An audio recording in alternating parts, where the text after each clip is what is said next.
এবার আমরা এখানে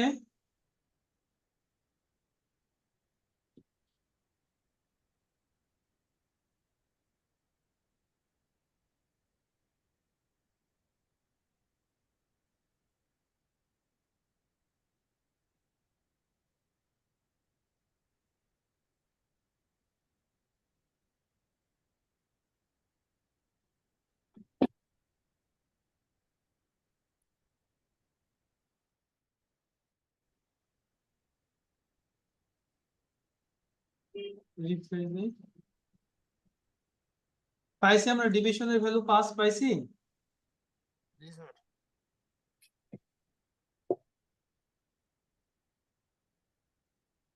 আমার কথা কি শোনা যাচ্ছে? জি, শুনতে পাচ্ছি। তাহলে আমরা কিন্তু ফাংশন কিভাবে তৈরি করে, ফাংশন কিভাবে কল করে, এবং ফাংশনটা আমরা মোটামুটি 3 ভাবে ইউজ করতে পারি। একটা হচ্ছে যে ফাংশন সে বাহির থেকে কোনো ভ্যালু রিসিভ করবে না, বাহিরে কোনো ভ্যালু পাঠাবে না। ফাংশন সে বাহির থেকে ভ্যালু রিসিভ করবে কিন্তু ভ্যালু পাঠাবে না। ফাংশন সে বাহির থেকে ভ্যালু রিসিভ করবে এবং বাহিরে ভ্যালু পাঠাই দিবে। এখন যেহেতু রিটার্ন স্টেটমেন্টের মাধ্যমে আমি ভ্যালুটাকে বাহিরে পাঠাই দিচ্ছি, তাহলে যেখানে পাঠাবো সেখানে ভ্যালুটাকে রিসিভ করতে হবে না আমাকে? রিসিভ করতে হবে। রিসিভ করতে হবে তো। এই জন্যই কিন্তু জি, আমি পি ইকুয়াল টু তারপরে এই ফাংশনটা কল করছি। এখানে পি এর মধ্যে কি আসবে বলেন তো? এই ফাংশনটা যে ভ্যালুটা রিটার্ন করবে সেই ভ্যালুটা আমার এই পি এর মধ্যে এসে জমা হবে।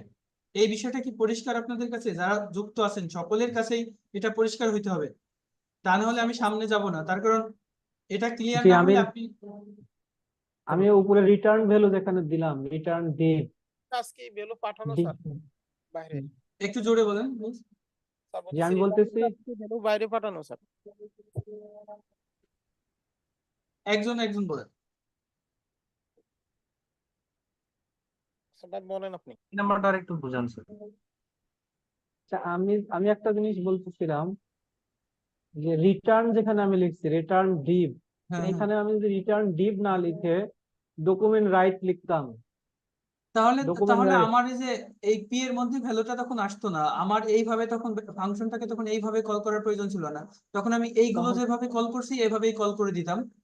জি, ওকে, ক্লিয়ার। এটা কেন আমি রিটার্ন ডিপ দিছি এটা আসলে পরে একটু বোঝা যাবে, যে আমরা একটা ফাংশনের ভ্যালু অনেক সময় আরেকটা ফাংশনে ইউজ করি।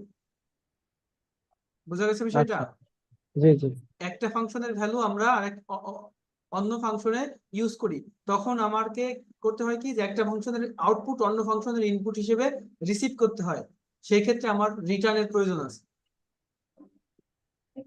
বুঝছি স্যার।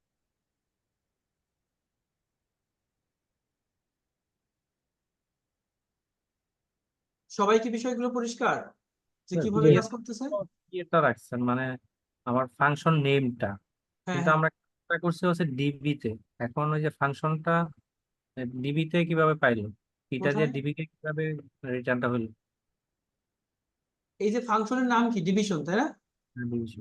এই যে আমি ডিভিশনটা কল করছি, এখানে আসলো, সে এই দুইটা ভ্যালু রিসিভ করলো, একটা এম এর মধ্যে গেল, একটা এন এর মধ্যে গেল। এরপরে আমি একটা ভেরিয়েবল নিলাম, নাম তার ডিভি। এই ডিভির মধ্যে কি আসবে? এম দিয়ে এম দিয়ে ভাগ করলে যে ভাগফলটা সেটা হলো ডিভির মধ্যে জমা হবে না? হ্যাঁ হ্যাঁ। ডিভিটা আমি রিটার্ন করে দিব। ঠিক আচ্ছা। আছে, রিটার্ন করব কোথায়? এই ফাংশনটা যেখান থেকে কল হয়েছিল। আমরা এই স্টেটমেন্টটা দেখে কি বুঝতে পারি মোটামুটি? যে পি এর ভিতরে একটা ভ্যালু অ্যাসাইন হবে, তাই বুঝতে পারি না আমরা? না, আমরা নর্মালি এইভাবে লিখতাম, তাই না? যে পি ইকুয়াল টু 5 বা পি ইকুয়াল টু 6 এরকম লিখতাম না? মানে এটা পি এর মধ্যে একটা ভ্যালু হচ্ছে ওই যে অ্যাসাইন করতাম, তাই তো? ওইটা ভেরিয়েবলটাকে দিয়ে দিছে নাকি, ভেরিয়েবল কল যেটা হয়েছে, কল যেটা করতাম ওইটাকে এটাতে ঢুকাই দিছি। ওইটাকে আমরা একটা ফাংশন দিয়ে দিলাম। তাহলে যেটা হবে যে এই ফাংশনটা যে ভ্যালুটা রিটার্ন করবে সেই ভ্যালুটাই আমার এখন পি এর মধ্যে জমা হবে। আমরা যে উপরে যে ওই যে সাবট্রাক্ট বা অ্যাড যে ফাংশন কল করছি, এটাও এখানে ফাংশন কল হিসেবে বিবেচিত হয়েছে আর কি। হ্যাঁ, ফাংশন কল হিসেবে বিবেচিত হয়েছে। বাস এটাকে আমরা ওই যে পি দিয়ে একটা অ্যাসাইন করে দিচ্ছি ভেরিয়েবল। হ্যাঁ হ্যাঁ, যেহেতু এ একটা ভ্যালু রিটার্ন করবে, এই ফাংশনটা আমার একটা ভ্যালু রিটার্ন করবে, তাহলে সেই ভ্যালুটা ধরবে কে? সেই ভ্যালুটা আমি এই পি এর মধ্যে রাখবো। মানে একটা আল্লাহ বেশি হ্যাঁ, কি কাজ হচ্ছে আর কি? যদি ঠিক থাকে তাহলে আমি আপনাদেরকে একটু একটা কাজ এভাবে একটু একটা কাজ করি আর কি আমরা।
আপাত দৃষ্টিতে এই কোডটা কি মনে হচ্ছে অপ্রয়োজনীয় না?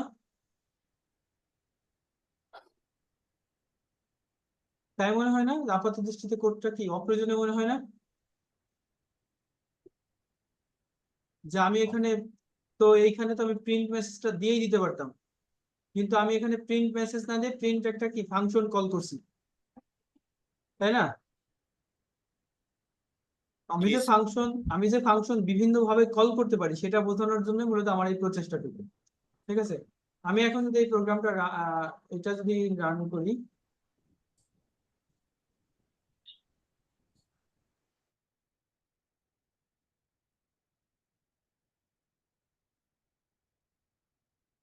আমার এখানে ওয়ার্ড ইভেন এই লেখাগুলো প্রিন্ট হয়ে গেছে।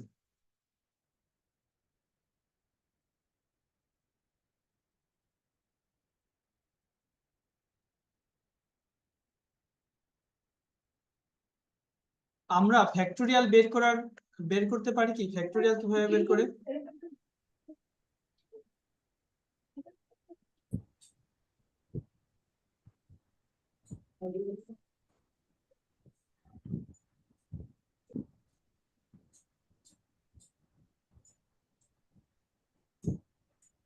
পাঁচের ফ্যাক্টোরিয়াল কত? আমরা যদি 5 এর ফ্যাক্টোরিয়াল বের করি, 5 এর ফ্যাক্টোরিয়াল কত বলুন তো?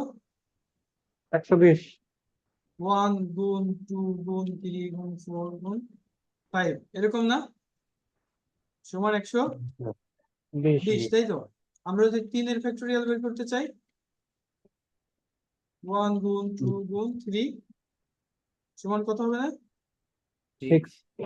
6, তাই তো?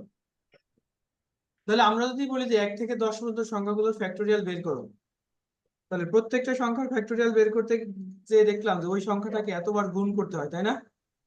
জি জি। তাই তো? এখন জি। আবার প্রথমে বলছে 1 থেকে 10 পর্যন্ত ফ্যাক্টোরিয়াল বের করতে, আবার প্রত্যেকটা সংখ্যার ফ্যাক্টোরিয়াল বের করতে আবার তাকে এইভাবে গুণ দিতে হবে, তাই না? তাহলে এই কাজটা যদি আমরা একটু ফাংশনের মাধ্যমে করতে চাই তাহলে কিভাবে করা যায়? আমরা এরকম একটা ফর লুপ নেই, for i equal to 1, i less than equal 10, let হবে, লেট আছে। হ্যাঁ লেট হবে, লেট বানান বলি।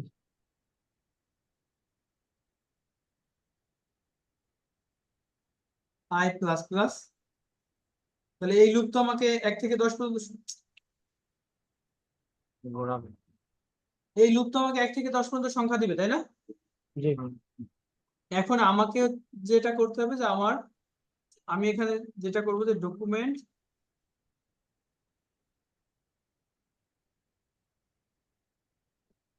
রাইট, ব্র্যাকেটে লিখবে এরকম ফ্যাক্টোরিয়াল অফ ইজ, এইখানে আমি একটা ফাংশন কল করে দিব, এফএসিটি ফ্যাক্ট ফার্স্ট ব্র্যাকেট আই, আমি ফ্যাক্ট নামে একটা ফাংশন কল করে দিব যে আমার ওই ভ্যালুটা, তাহলে আমি এখানে ফাংশন এফএসিটি ফ্যাক্ট ফার্স্ট ব্র্যাকেট, সে একটা ভ্যালু রিসিভ করতেছে আই, আমি এটা জেড দিলাম, ঠিক আছে?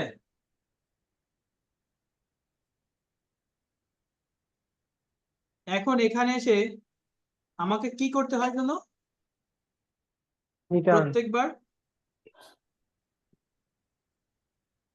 1 থেকে ওই সংখ্যা পর্যন্ত গুণ করতে হয় না? জি জি তাহলে আমি এখানে একটা ভেরিয়েবল দিলাম লেট f ইকুয়াল টু 1 দিলাম, ঠিক আছে? আর এখানে আবার আমাকে একটা for k equal to 1, k less than equal to কত, z, তাই না? k প্লাস প্লাস, আর তাহলে এখানে গুণটা হবে কি f equal to f into k, এই লুপটা যখন শেষ হবে রিটার্ন করবে কি আমার বলেন তো, f, সেভ দেই, দিয়ে এখানে যে একটু রান দিতে তো, factorial 1 is 1, factorial 2 is 2, factorial 3 is 6, তাই না? আচ্ছা এখানে ই দিয়ে দেয়,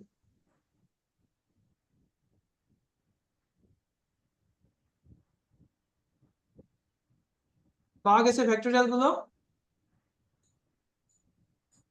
জি স্যার। এখন একটা জিনিস চিন্তা করেন তো, আমি যদি এইখানে আবার প্রত্যেকটা সংখ্যার ফ্যাক্টরিয়াল বের করতে চাইতাম, তাহলে এইখানে এই লাইনগুলো লিখতে হইতো না আমার, এইখানে এই পর্যন্ত লিখতে হইতো না আমাকে এইখানে, তাহলে জি এই স্যার। এই ফর লুপটা একটু মানে মেসি মনে হতো না, একটু কমপ্লেক্স মনে হতো না? কিন্তু আমি এখানে দেখেন এই কোডটা বেশ সিম্পল হয়ে গেছে, যেখানে একটা মাত্র লাইন লিখছি এবং সেই লাইনে কি করা হয়েছে, একটা ফাংশন কল করা হয়েছে, একটা ফাংশন কল করা হয়েছে, এই ফাংশনটা একটা ভ্যালু রিটার্ন করে a। আচ্ছা এই ফাংশন কল করার সময় মনে করেন i এর মান যদি আমার, আমি একটু অ্যানোটেশন নিয়ে নেই, মনে করেন i এর মান যদি আমার, ধরলাম যে i এর মান 5 নিয়ে এসে এখানে আসলো, তাই না? তাহলে z এর মান কত, 5। তাহলে z এর মান 5, k এর মান 1, তাহলে z এর মান কত পর্যন্ত যাবে সর্বোচ্চ, 5। 5 পর্যন্ত। তাহলে k এর মান যখন 1, তাহলে f এর ভিতরে কত আসবে, f এর মান আগে ছিল 1, তাহলে 1 1 ইন্টু into 5 1 সমান কত, 1। 5।